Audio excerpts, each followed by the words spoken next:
اللہ کے نبی صلی اللہ علیہ وسلم فرماتے ہیں کہ آدمی حج کے لیے گھر سے نکلنے کے بعد سے لے کر گھر کو واپس آنے تک وہ عبادت میں ہونے کے برابر ہے.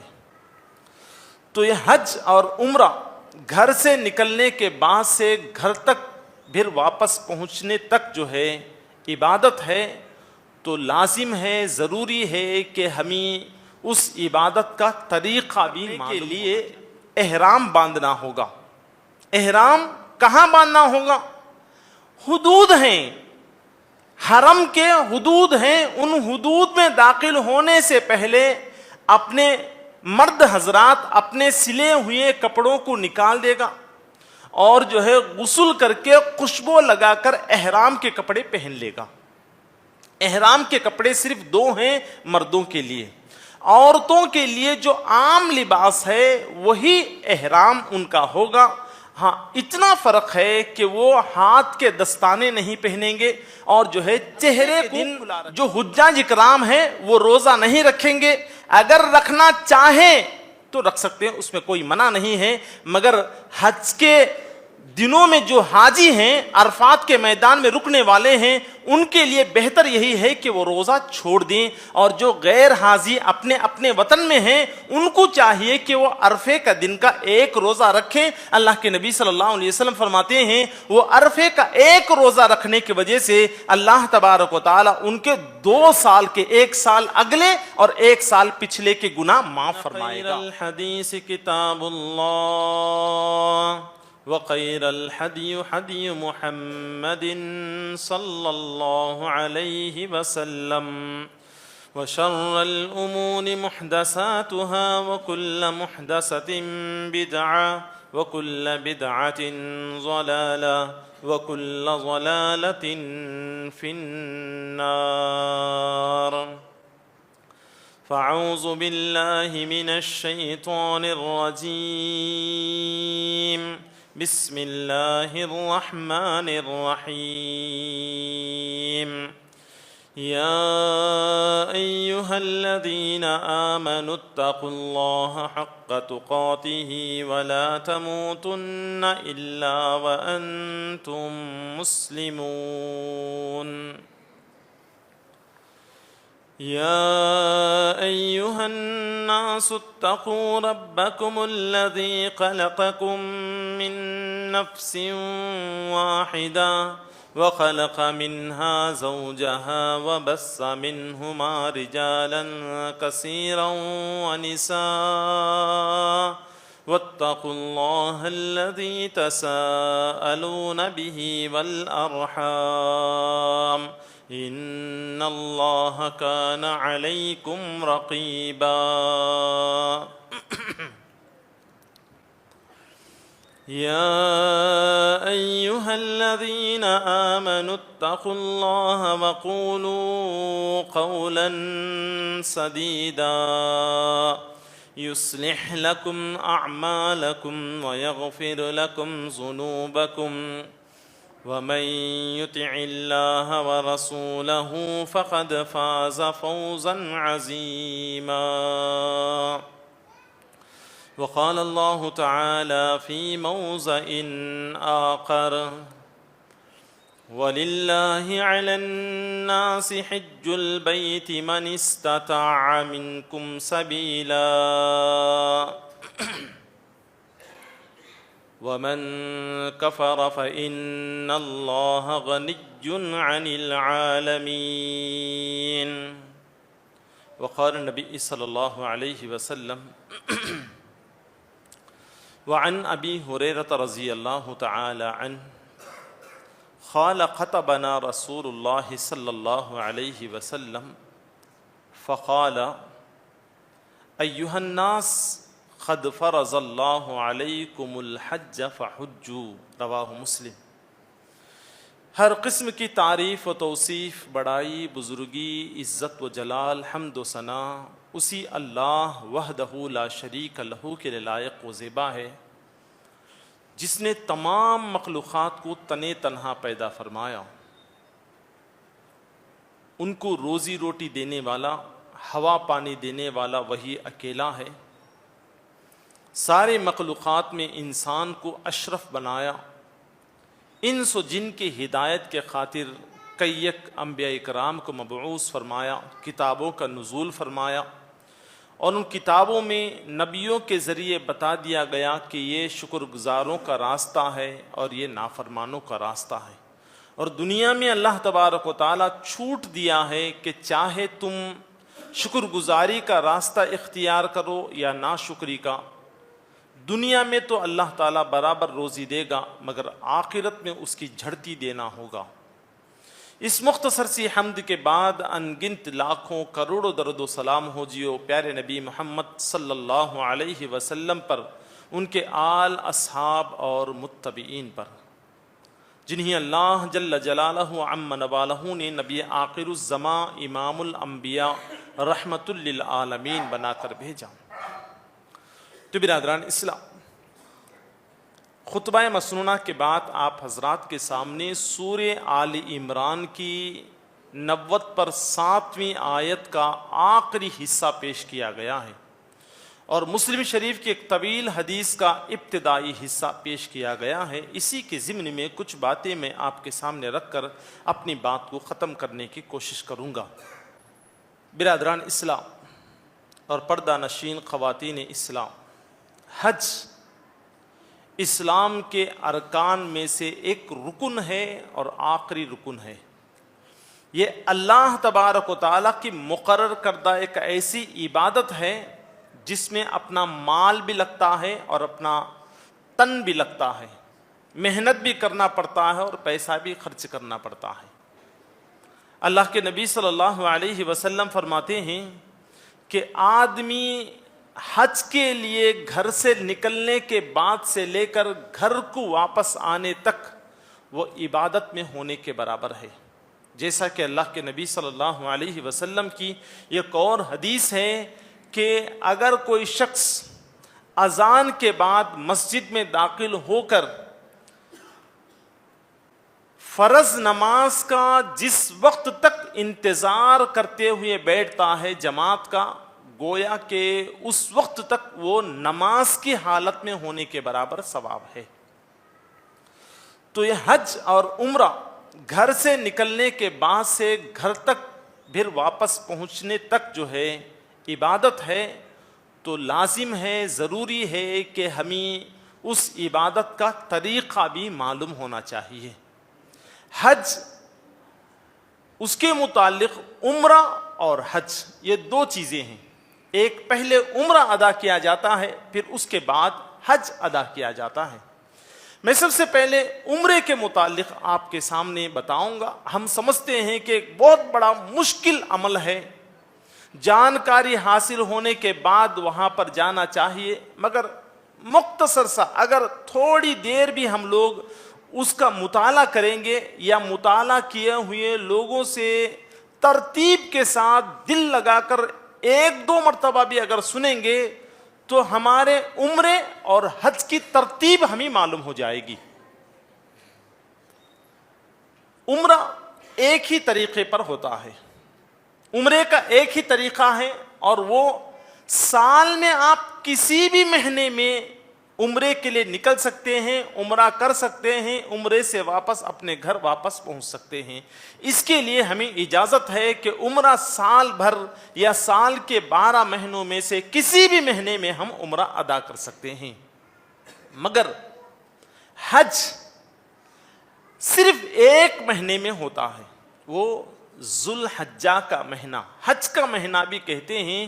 اس ایک مہینے ہی کے اندر جو ہے حج کی ادائیگی ہوتی ہے، اور اس ایک مہینے میں حج کی نیت کر کے احرام باندھ کے حج کے اندر جو چیزیں ادا کرنا ہے، جہاں جہاں رکنا ہے، جو جو چیزیں کرنا ہے، اگر وہ چیزیں کر لیں تو اس کا حج ادا ہوگا۔ اگر وہ حج کے مہینے کے علاوہ دوسرے مہینوں میں جا کر، چاہے وہ مینا کے میدان میں رکے یا عرفات کے میدان میں یا مزدلفہ کے میدان میں یا کوئی اور کہاں جہاں کہیں بھی رکنا تھا رکے، مگر وہ حج کا مہینہ نہیں ہے تو پھر وہ حج نہیں ہوگا۔ تو برادران اسلام، حج کے 3 قسمیں ہیں۔ یہ 3 قسمیں آپ کے سامنے ذکر کرنے سے پہلے عمرے کا مختصر طریقہ ہے جو بالکل آسان ہے، اور میں وہ آپ کے سامنے ذکر کر دوں گا۔ سب سے پہلے عمرہ کرنے کے لیے احرام باندھنا ہوگا۔ احرام کہاں باندھنا ہوگا؟ حدود ہیں، حرم کے حدود ہیں، ان حدود میں داخل ہونے سے پہلے اپنے مرد حضرات اپنے سلے ہوئے کپڑوں کو نکال دے گا اور جو ہے غسل کر کے خوشبو لگا کر احرام کے کپڑے پہن لے گا۔ احرام کے کپڑے صرف 2 ہیں مردوں کے لیے، عورتوں کے لیے جو عام لباس ہے وہی احرام ان کا ہوگا۔ ہاں اتنا فرق ہے کہ وہ ہاتھ کے دستانے نہیں پہنیں گے اور جو ہے چہرے کو کھلا رکھیں گے، مگر چہرے کو کھلا رکھیں گے تو بالکل اسی طرح کھلا نہیں۔ اجنبی مرد آنے پر جو ہے وہ اپنے چہرے کو ڈھانکیں اور پھر اجنبی مرد وہاں سے چلے جائیں تو پھر اپنا چہرہ کھلا رکھیں۔ یہ عورتوں کا احرام ہے۔ مرد حضرات کا احرام 2 کپڑوں میں ہوتا ہے، ایک لنگی جو بغیر سلی ہوئی ہوگی، اور دوسرا کپڑا دونوں کندھوں کے اوپر سے جیسے ہم چادر ڈال لیتے ہیں یا توال وغیرہ ڈال لیتے ہیں ویسا ڈال لینا، ایک اوپر کا کپڑا دوسرا لنگی کے طور پر باندھنے والا دوسرا کپڑا۔ یہ احرام کے مرد کے لیے 2 ہی کپڑے ہوں گے۔ اگر ہم ہوائی جہاز میں جا رہے ہیں اور میقات پر پہنچنے سے وہاں جو ہے ہمارا ہوائی جہاز رکتا نہیں ہے تو پھر میقات آنے سے پہلے ہی ہم جو ہے غسل کر لے، خوشبو لگا لے اور پھر احرام کے کپڑے باندھ لیں۔ اب احرام باندھنے کے بعد چند چیزیں اس کے اوپر جو ہے منع ہو جاتی ہیں، ان میں سے ایک بال کا اکھیڑنا یا جو ہے بال صاف کرنا، یہ منع ہے، ممنوع ہے۔ اسی طرح ناخن کاٹنا، چاہے وہ جو ہے سر کے بال ہو یا اور جسم کے کسی بھی حصے کے کوئی بال ہو، ہم بال نہیں اکھاڑ سکتے۔ احرام باندھنے کے بعد ناخن نہیں نکال سکتے، اور اسی طرح جو ہے ہم نہ تو شکار کر سکتے ہیں نہ شکار کرنے والے کی مدد کر سکتے ہیں، اور اسی طرح نہ تو ہم اپنی بیوی کے قریب جا سکتے ہیں نہ ہی ہم اس کے ساتھ ہم بستری کر سکتے ہیں۔ یہ چند چیزیں ہیں جو احرام باندھنے والوں کے اوپر منع کر دی جاتی ہیں۔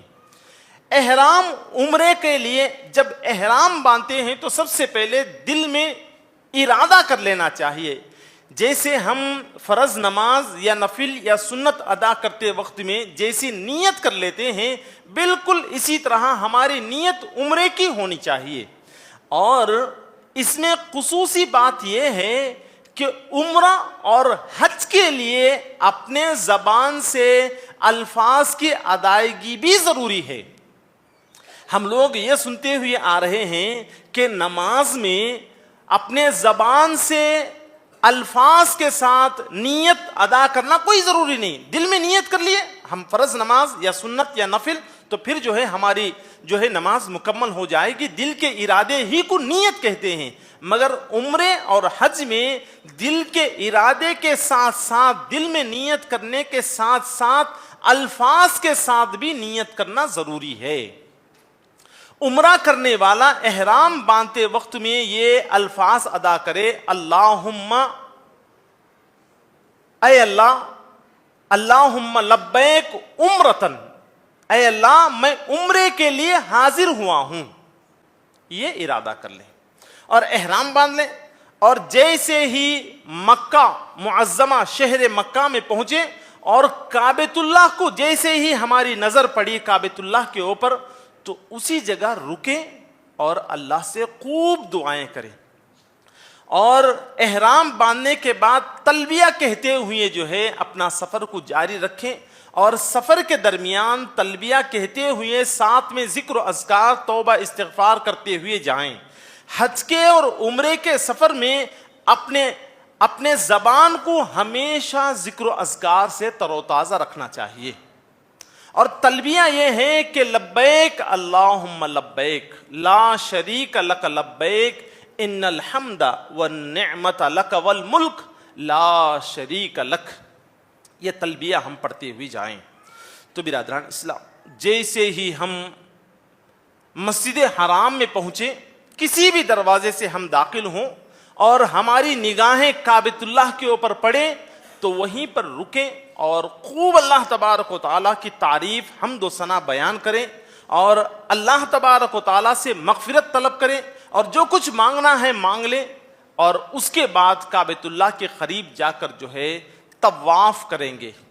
سب سے پہلا کام عمرے میں طواف کرنا ہوگا. جو شخص عمرہ اور حج کے ارادے سے نکلے ہیں تو اس کے مکمل 3 طواف ہوں گے. ایک طواف قدوم، پہلا طواف، سب سے پہلے کعبۃ اللہ کے اندر جانے کے بعد جو طواف کیا جاتا ہے وہ طواف قدوم ہے. اور اس کے بعد 10 ذی الحجہ کو قربانی کرنے کے بعد، اپنے سر کے بال اتارنے کے بعد نہا کر جو طواف کیا جاتا ہے طواف افاضہ، وہ دوسرا طواف ہے. پھر اس کے بعد حج کے پورے ارکان مکمل کر لینے کے بعد ایام تشریق یعنی 11، 12، 13 تاریخ ختم ہونے کے بعد پھر ہم لوگ مکے سے واپس اپنے وطن کو آنا چاہتے ہیں تو پھر اس وقت ایک طواف کیا جاتا ہے، طواف وداع کہتے ہیں. مکمل 3 طواف ہوتے ہیں. 3 طوافوں میں سے جو سب سے پہلا طواف ہے اسے طواف قدوم کہتے ہیں. یہ 3 طوافوں میں پہلا طواف تھوڑا ڈفرنس ہے باقی کے 2 طوافوں سے. طواف قدوم شروع کرتے وقت میں یہ جو اپنا سیدھا کندھا ہے، جو 2 کندھوں کو ملا کر چادر اوڑھ لیے تھے، تو ہمارا سیدھا کندھا جو ہے چادر سے باہر نکال کر جو ہے اس طرح بغل کے نیچے سے چادر کو لیں گے. یہ سیدھا منڈا کھلا رہے گا اور جو ہے یہ بایاں منڈا جو دامیں ہاتھ کی طرف کا منڈا جو ہے وہ چادر کے نیچے ہوگا. اس طرح ہم چادر اوڑھ کر جو ہے حجر اسود سے شروع کریں گے طواف. 7 چکر ہم طواف لگائیں گے. طواف شروع کرنے سے پہلے حجر اسود کو اگر ہو سکے تو ہم ڈائریکٹ اس کو اپنے ہونٹ لگا کر چومیں اور چاہے تو اپنی پیشانی بھی اسے لگا سکتے ہیں. اتنا ہجوم ہے کہ ہم اس کو چومنا، اپنی پیشانی لگانا یہ ممکن نہیں ہے تو کم سے کم ہم اپنا ہاتھ لگا سکتے ہیں. ہاں اگر ہاتھ لگانے موقع مل گیا تو ہاتھ لگا کر اس ہاتھ کو اگر بوسہ دینا چاہے، چومنا چاہے تو چوم سکتے ہیں. اگر اتنا ہجوم ہے کہ ہاتھ بھی نہیں لگا سکتے، اتنی دور کا فاصلہ ہے کہ ابھی 10 صف ہیں، اس کو چیرتے ہوئے جانا اپنے بس کی بات نہیں ہے، اپنے جسمانی طاقت نہیں ہے یا اپنی دبلے پتلے جسم کی وجہ سے یا کمزوری بڑھاپے کی وجہ سے جا نہیں سکتے، تو ایسے وقت میں صرف ہاتھ کے ساتھ اشارہ کریں گے بسم اللہ اللہ اکبر. جب ہم اشارہ کرتے ہیں ہاتھ سے تو پھر وہ اشارہ کرنے کے بعد چومنا درست نہیں ہے. اگر ہمارا ہاتھ حجر اسود کو لگتا ہے تو پھر اس لگے ہوئے حجر اسود کے ہاتھ کو ہم بوسہ دے سکتے ہیں، چوم سکتے ہیں. اگر اشارہ کر کے آگے بڑھتے ہیں طواف کے لیے تو پھر جو ہے ہم اس ہاتھ کو چومنا ضروری نہیں ہے. طواف شروع کریں گے، 7 چکر لگائیں گے اور طواف کرتے وقت میں بھی دعائیں کرتے رہیں گے، ذکر و اذکار کرتے رہیں گے، اللہ تبارک و تعالیٰ کی تعریف حمد و ثنا کرتے رہیں گے. 7 چکر لگانا ہوگا.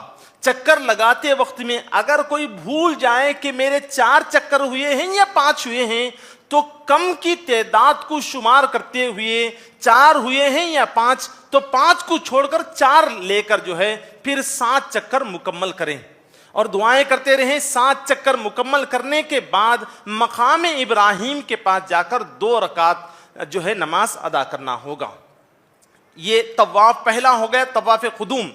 طواف قدوم میں پہلا جو کندھا سیدھے طرف کا کندھا کھلا تھا اور پہلے 3 چکر میں رمل کریں گے، یعنی تھوڑا تیز دوڑیں گے چھوٹے چھوٹے قدم رکھ کر اور جو ہے اپنے جو ہے کندھوں کو جو ہے کھڑے کر کے اپنے سینے کو تان کر جو ہے ہم 3 چکر رمل کہتے ہیں اسے، ان 3 چکر کے اندر تھوڑا جو ہے اپنے سینے کو تان کر اور چھوٹے چھوٹے قدم کے ساتھ تیزی کے ساتھ جو ہے ہم چکر لگائیں گے۔ باقی کے جو 2 طواف افاضہ اور طواف وداع ہیں اس میں یہ نہ تو اپنا سیدھے طرف کا کندھا کھلا رکھیں گے نہ تو رمل کریں گے، یہی فرق ہے یہ 2 چیزوں کا۔ پہلے طواف قدوم میں سیدھا کندھا کھلا رکھنا ہوگا اور جو ہے رمل کرنا ہوگا، یعنی تھوڑا تیز دوڑنا ہوگا۔ اب باقی کے چاہے طواف افاضہ ہو یا طواف وداع ہو اس میں نہ تو اپنا کندھا کھلا رکھیں گے اور نہ ہی رمل کریں گے، عام طور پر جو ہے جیسا ہم چکر لگا سکتے ہیں ویسے چکر لگائیں گے۔ یہ 3 طوافوں میں ایک طواف کا طواف قدوم کا فرق ہے۔ جیسے ہی طواف مکمل ہو گیا اور 2 رکعت نماز ادا کر لیے تو پھر سیدھے جا کر صفا اور مروہ کی سعی کرنا ہوگا۔ طواف کرتے وقت میں حجر اسود سے شروع کر پھر حجر اسود کو آنے تک 1 چکر ہوگا، اس طرح 7 چکر لگانا ہوگا۔ اور جو صفا اور مروہ کی جو سعی کرنا ہے، ایک پہاڑ سے دوسری پہاڑ ہیں، اب اگر آپ جا کر دیکھیں گے تو پہاڑ نہیں نظر آئے گا، بالکل صاف جو ہے پتھر ڈال کر جو ہے رکھ دیے ہیں، آپ کو نشان لگا دیے ہیں کہ یہاں سے وہاں تک جو ہے صحیح کرنا ہوگا۔ پہلے شروع کریں گے ہم صفا پہاڑی سے، ان الصفا والمروہ من شعائر اللہ۔ دیکھو صفا اور مروہ اللہ کے نشانیوں میں سے ایک نشانی ہے۔ ہم صفا کی پہاڑی سے شروع کریں گے اور مروہ کے پاس دوڑیں گے تو مروہ تک جائیں گے تو وہاں تک 1 سعی ہوگی، 1 چکر ہوگا، پھر مروہ سے صفا کو آئیں گے تو دوسرا شمار ہوگا۔ اس طرح جب ہم 7 مرتبہ سعی کریں گے، دوڑیں گے تو صفا سے شروع کر کے مروہ اور مروہ سے صفا تک 7 چکر ہونے میں جو ہے صفا سے شروع ہوگا اور مروہ پر ختم ہوگا ہمارا چکر۔ اور جب ہم لوگ صفا کی پہاڑی سے مروہ کو جائیں گے تو کعبۃ اللہ کی طرف رخ کر کے کھڑے ہو کر ہم دعا کرنا چاہے، اللہ تبارک و تعالیٰ کی تعریف حمد و ثنا کرنا چاہے، وہاں جو ہے رکیں اور تعریف کریں، حمد و ثنا کریں، اللہ تبارک و تعالیٰ سے بخشش طلب کریں اور جو ہے اپنی سعی 7 چکروں کے ساتھ صفا سے شروع ہو کر مروہ تک پہنچنے تک 1 ہے، پھر مروہ سے صفا تک آنے تک دوسری سعی ہے۔ اس طرح 7 چکر لگانے کے بعد 7 مرتبہ سعی دونوں پہاڑوں کے درمیان سے آنے کے بعد جو ہے سعی مکمل ہو جاتی ہے۔ جیسے ہی سعی مکمل ہو گئی تو پھر جو ہے اپنے سر کے بال نکالنا ہوگا، چاہے ہم پورا حلق کرائیں یعنی پورے بال ترشوا دیں، بالکل صاف کر دیں، یہ اچھی بات ہے۔ اگر کوئی کسی پھوڑا پھنسی کی وجہ سے یا کسی اور بیماری کی وجہ سے صرف بال کٹوانا چاہتے ہیں تو وہ جو ہے بال بھی کٹوا سکتے ہیں، مگر حلق کروانا بالکل صاف کر دینا یہ افضل ہے۔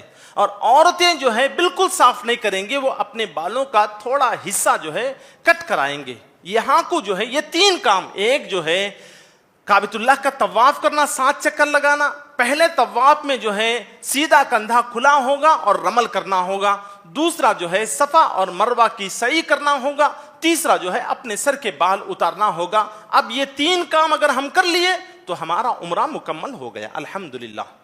بالکل آسان ہے، 3 کام ہے، ایک طواف کرنا، سعی کرنا اور جو ہے اپنے سر کے بال اتارنا۔ یہ 3 کام اگر ہم کر لیے ہمارا عمرہ ہو گیا۔ اب آئیے حج کی طرف۔ حج کے اقسام اور ان کا طریقہ، یہی جو ہے میرا عنوان تھا۔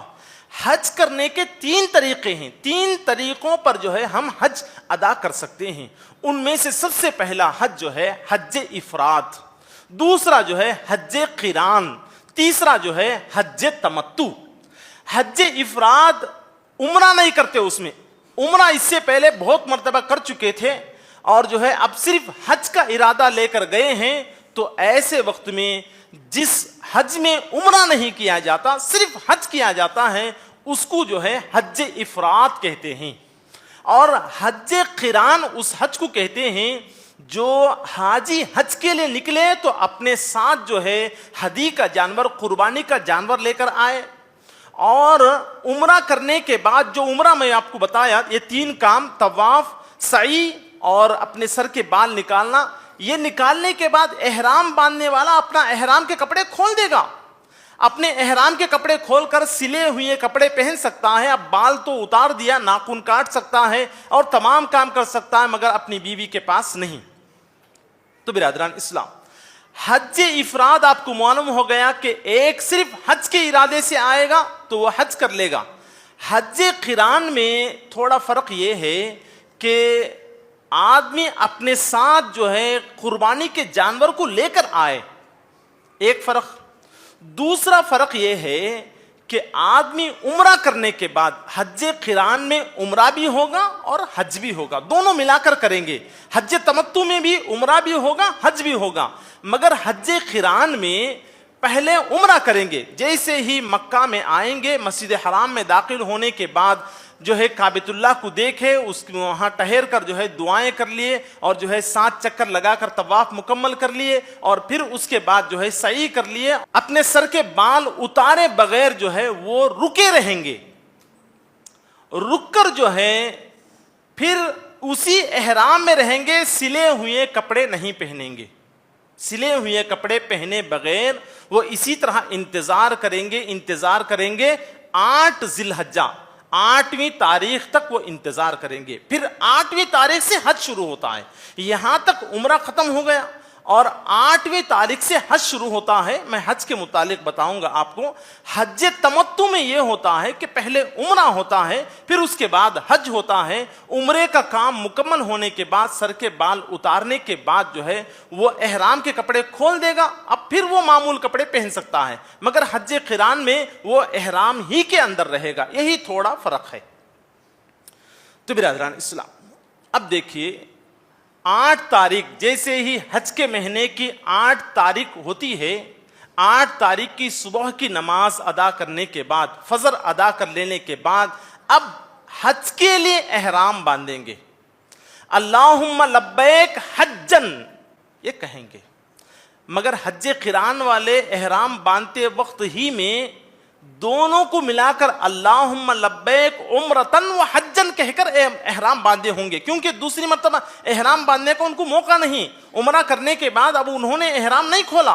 حج تمتع والوں نے احرام کھول دیا تھا، تو یہ جہاں کہیں جس جگہ پر جس ہوٹل میں ہیں وہیں پر پانی نہا دھو کر کے جو ہے پھر احرام پہن لیں، اور سلے ہوئے کپڑے پہننا منع ہے، بال اکھاڑنا منع ہے، ناخن کاٹنا منع ہے۔ جو چیزیں میں اس سے پہلے آپ کو بتایا وہ ساری چیزیں منع ہے۔ وہ تمام چیزیں ہونے کے بعد یہ جو ہے ظہر سے پہلے نہا دھو کر اپنے مقام سے، اپنی جگہ سے، اپنے ہوٹل سے نہا دھو کر ظہر سے پہلے مینا کے میدان میں پہنچ جائیں۔ 8 تاریخ کو، حج کے مہینے کی 8 تاریخ کو مینا کے میدان میں پہنچ جائیں۔ مینا کے میدان میں پہنچنے کے بعد ظہر، عصر، مغرب، عشاء، یہ 4 نمازیں جو ہے اپنے اپنے وقتوں پر قصر کر کے نماز ادا کریں گے۔ ظہر کی نماز ظہر کے وقت میں مگر قصر، 4 رکعت والی نماز 2 رکعت۔ عصر کی نماز عصر کے وقت میں 4 رکعت کے بجائے 2 رکعت۔ مغرب کی نماز مغرب کے وقت میں 3 رکعت تو 3 ہی پڑھیں گے، اب اس میں قصر کرنا نہیں آتا، اس میں آدھا کرنا نہیں آتا، اس لیے 3 رکعت ادا کی جائے گی۔ اور عشاء کی جو ہے نماز 4 رکعت والی ہے، تو اس کے وقت میں 2 رکعت قصر کر کے نماز ادا کریں گے۔ یہ 8ویں تاریخ کو مینا کے میدان میں رہنا ہی ثواب ہے، اور جو ہے 8ویں تاریخ کی رات میں مینا کے میدان ہی میں آرام کریں گے۔ صبح ہوگی، صبح ہونے کے بعد فجر کی نماز بھی 9ویں تاریخ کی فجر کی نماز بھی مینا کے میدان میں ادا کریں گے، اور مینا کے میدان میں ادا کرنے کے بعد انتظار کریں گے سورج طلوع ہونے کا۔ سورج طلوع ہونے کے بعد ہم جو ہے 9ویں تاریخ کو سورج طلوع ہونے کے بعد عرفہ کے میدان میں نکل جائیں گے۔ 9ویں تاریخ کو اس کو جو ہے یوم عرفہ کہتے ہیں۔ تو برادران اسلام، یہ عرفے کے دن جو حجاج اکرام ہیں وہ روزہ نہیں رکھیں گے، اگر رکھنا چاہیں تو رکھ سکتے ہیں، اس میں کوئی منع نہیں ہے، مگر حج کے دنوں میں جو حاجی ہیں، عرفات کے میدان میں رکنے والے ہیں، ان کے لیے بہتر یہی ہے کہ وہ روزہ چھوڑ دیں، اور جو غیر حاجی اپنے اپنے وطن میں ہیں ان کو چاہیے کہ وہ عرفے کا دن کا ایک روزہ رکھیں۔ اللہ کے نبی صلی اللہ علیہ وسلم فرماتے ہیں وہ عرفے کا ایک روزہ رکھنے کی وجہ سے اللہ تبارک و تعالی ان کے 2 سال کے، 1 سال اگلے اور 1 سال پچھلے کے گناہ معاف فرمائے گا۔ عرفے کے دن جو ہے سورج طلوع ہونے کے بعد مینا کے میدان سے نکل کر عرفات کے میدان میں ہم داخل ہوں گے۔ عرفات کے میدان میں داخل ہوں گے تو ظہر اور عصر 2 نمازیں جمع بین الصلاتین اور قصر کر کے نماز پڑھیں گے۔ ظہر کی نماز کا تھوڑا وقت گزر جانے کے بعد عصر کے وقت سے پہلے ہم جو ہے 1 اذان اور 2 اقامتوں کے ساتھ، 2 تکبیروں کے ساتھ جو ہے جمع کر کے 4 رکعت والی، ظہر بھی 4 اور عصر بھی 4 رکعت ہے تو 2 رکعت کر کے ہم جو ہے عرفات کے میدان میں ظہر اور عصر کی نماز ادا کریں گے۔ اور ظہر اور عصر جمع بین الصلاتین قصر کرتے ہوئے ادا کرنے کے بعد اب اللہ کا ذکر و اذکار، اللہ کی تعریف، دعائیں، مغفرت، جو کچھ بھی کرنا ہے کرتے رہیں یہاں تک کہ سورج غروب ہونے کا انتظار کریں گے ہم۔ کہاں؟ 9ویں تاریخ کو عرفہ کے میدان میں سورج غروب ہونے کا انتظار کریں گے۔ جیسے ہی سورج غروب ہو گیا، اب جلدی کیے بغیر اطمینان سے بڑے وقار کے ساتھ 9ویں تاریخ کو سورج غروب ہونے کے بعد عرفات کے میدان سے مزدلفہ کی طرف نکل پڑیں گے۔ مزدلفہ جانے کے بعد وہاں پر جو ہے مغرب، ابھی نماز تو نہیں پڑھے تھے ہم، عرفات کے میدان میں سورج جیسے غروب ہوا بالکل عین مغرب کے وقت میں ہم عرفات سے نکلے تھے۔ مزدلفہ پہنچنے کے بعد ہمارے اوپر جو ہے مغرب اور عشاء کی نماز باقی رہے گی۔ وہاں پہنچنے کے بعد مغرب کی نماز اور عشاء کی نماز دونوں جمع بین الصلاتین کر کے پڑھیں گے اور قصر کے ساتھ۔ مغرب تو قصر نہیں کر سکتے، 3 رکعت کے 3 رکعت پڑھیں گے، اور عشاء قصر کی جا سکتی ہے، 4 کے بجائے 2 پڑھتے ہیں۔ تو پھر جو ہے مزدلفہ پہنچنے کے بعد وہاں پر مغرب اور عشاء جمع بین الصلاتین 1 اذان اور 2 تکبیر کے ساتھ جو ہے 2 فرض نمازوں کو ادا کریں گے قصر کے ساتھ۔ پھر مزدلفہ ہی میں رات گزاریں گے۔ مزدلفہ میں رات گزارنے کے بعد صبح ہوگی تو 10 تاریخ ہوگی۔ 10 تاریخ کی فجر کی نماز پڑھنے کے بعد سورج طلوع ہونے سے پہلے صبح کی نماز ادا کر لینے کے بعد ہم خوب اجالا ہونے تک، جیسے ہی صبح کی نماز ادا کیے اور پھر مینا کی طرف نہ جائیں بلکہ مزدلفہ میں انتظار کریں، فجر کی نماز ختم ہو کر باہر دیکھیں تو ابھی تھوڑا اندھیرا باقی رہے گا، تو اس وقت ذکر و اذکار میں لگے رہیں، خوب روشن ہو جائے گا۔ ابھی سورج نہیں نکلا ہے تو سورج نکلنے سے پہلے جو ہے مینا کے میدان کو واپس چلے جائیں۔ یہ 10ویں تاریخ کا ہوگا۔ اور ایک چھوٹی سی بات کا خیال یہ رکھنا ہوگا کہ 10ویں تاریخ کو مزدلفہ سے مینا کی طرف جانے سے پہلے، سورج طلوع ہونے سے پہلے نکلتے ہیں ہم، تو سورج طلوع ہونے سے پہلے نکلتے وقت میں اگر ہو سکے تو مزدلفہ ہی میں جو ہے کنکرے چن لے، جمرات کو مارنے کے لیے 7 کنکروں کو وہاں سے چن لیں اور اپنے ہاتھ میں رکھ لیں، اور جو ہے سیدھا مزدلفہ کے میدان سے جو ہے مینا کے میدان میں ہم چلے جائیں گے۔ اس وقت جو ہے حج کے مہینے کی 10ویں تاریخ ہوگی۔ 10ویں تاریخ کے 4 کام ہیں، یہ 4 کام کر لیے پھر آدمی جو ہے احرام سے الگ ہو جائے گا۔ 10ویں تاریخ کو سب سے پہلا کام یہ ہوگا کہ جیسے ہی ہم لوگ سورج نکلنے سے پہلے جو ہے مینا کی طرف نکل پڑیں گے، اور مینا کے میدان میں پہنچتے جو ہے سورج نکل چکا ہوگا۔ سورج کے نکلنے کے بعد سب سے پہلے جو ہے جمرات کو، جمرے عقبہ، بڑے شیطان کو جو ہے ہم کنکری ماریں گے، 7 کنکری، اللہ اکبر کہہ کر جو ہے ہم 7 کنکریاں ماریں گے۔ اور کنکریاں مارتے وقت میں تھوڑی چیزوں کے جو ہے خیال رکھنا، 7 کنکریاں ایک دم جو ہے نہیں مار سکتے، تو ایک کنکری اللہ اکبر کہہ کر ماریں۔ اور کوئی شخص یہ نہ کرے کہ کنکریوں کے بجائے کوئی اور چیز موٹے پتھر اٹھا کر ماریں اور محسوس کریں کہ جو ستون دکھ رہا ہے وہ شیطان ہے، ہم شیطان کو کنکری مار رہے ہیں، اپنے جوتے نکال کر مارنا، اپنے کپڑے نکال کر مارنا، یا کوئی اور چیز سے جو ہے غصے سے مارنا، یہ تمام چیزیں نہیں کرنا چاہیے۔ ادب و لحاظ کا جو ہے لحاظ کرتے رہنا چاہیے۔ تو وہاں جانے کے بعد سب سے پہلے جمر عقبہ کو بڑے شیطان کو 7 کنکریاں ماریں گے۔ جیسے ہی 7 کنکریاں مار دیے، اور اس بات کا ہم خیال رکھ سکتے ہیں کہ وہاں ایک لاڑکی کی طرح، ایک گڑے کی طرح بنا کر رکھیں، اگر ہم اس گڑے کے اندر بھی کنکر پھینک دیں تو وہ ایسا بنائے ہیں کہ اس سے ڈھلتے ہوئے جا کر اس ستون کو لگ کر ہی کنکر جو ہے نیچے گرتا ہے۔ اب سیدھا ڈائریکٹ اس ستون کو لگنا، اس پلر کو لگنا پتھر کنکر ہمارا، یہ کوئی ضروری نہیں ہے۔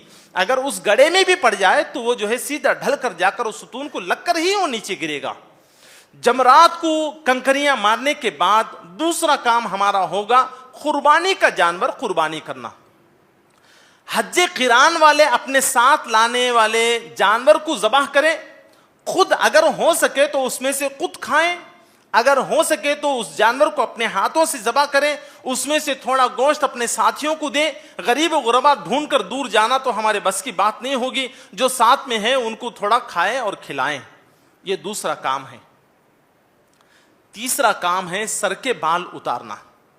جیسے ہی سر کے بال اتارے تو پھر جو ہے نہا دھو کر کے جو ہے مینا کے میدان سے 2 کام ختم ہو گئے، ایک رمی جمار ہو گیا، دوسرا جو ہے قربانی کا جانور ذبح ہو گیا، تیسرا کام جو ہے ہمارے سر کے بال بھی اتار دیے، 3 کام ہو گئے۔ اب ایک کام بچا ہوا ہے، وہ ایک کام جو ہے ہم پھر دوبارہ مکہ شریف پہنچ کر کعبۃ اللہ کے پاس پہنچ کر اب دوسرا طواف، پہلا طواف عمرے کے لیے ہم نے کیا تھا، تو اب دوسرا طواف طواف افاضہ کہتے ہیں اسے، وہ طواف افاضہ جو ہے وہاں ادا کریں۔ طواف ادا کرنے کے بعد پھر 2 رکعت نماز ادا کریں۔ میں اس سے پہلے بتایا ہوں کہ جو دوسرا طواف کریں گے نہ تو اس میں استباء رہے گا، یعنی سیدھا کندھا کھلا رہے گا، اور نہ ہی جو ہے ہم رمل کریں گے، بالکل آسانی کے ساتھ ہم 7 چکر لگائیں گے، پھر جو ہے سعی کریں گے، صفا اور مروہ دونوں پہاڑوں کا چکر لگائیں گے۔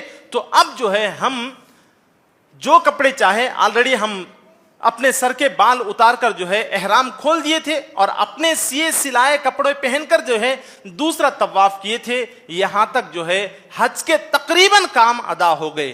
اب جو ہے 10ویں تاریخ کے جو 4 کام تھے وہ 4 مکمل ہو گئے۔